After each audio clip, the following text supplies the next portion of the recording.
इसका इलाज क्या है? और अगर इलाज ऐसा देखा जाता है कि जब हम इलाज कराते हैं तो जैसे ही शुरुआत में ही आराम मिलता है तो इलाज को डिसकंटिन्यू करने की भी टेंडेंसी है, तो अगर इसको डिसकंटिन्यू करते हैं तो क्या परेशानी आती है? ये बहुत अच्छा क्वेश्चन पूछा है आपने। जैसे होता क्या है कि हमने अक्सर ये देखा है पेशेंट्स को कि उन्हें लगता है हमें जलन हो रही है, तो ऐसा करते हैं हम जाके काउंटर से दवा लेके खा लेते हैं।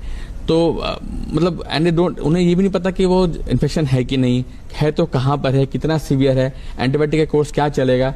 बस उन्होंने 2 दिन दवाई खाई, उन्हें लगा आराम मिल गया और फिर दवा छोड़ देते हैं। तो इससे अल्टीमेटली हम जैसे 2 प्रॉब्लम क्रिएट कर रहे हैं अपने लिए। अगर हम इन्फेक्शन नहीं है तो हम फालतू एंटीबायोटिक खा रहे हैं जिसकी जरूरत नहीं है, और इन्फेक्शन अगर है तो हम एंटीबायोटिक का ड्यूरेशन कम ले रहे हैं, तो हम उसको रेजिस्टेंस पैदा कर रहे हैं कि आगे जाके और प्रॉब्लम होगी हमारे लिए। तो ऐसे में बेस्ट क्या है, जैसे हमने डिस्कस किया था कि इन्फेक्शन जो यूटीआई है वो डिफरेंट ऑर्गन्स को इन्वॉल्व करती है।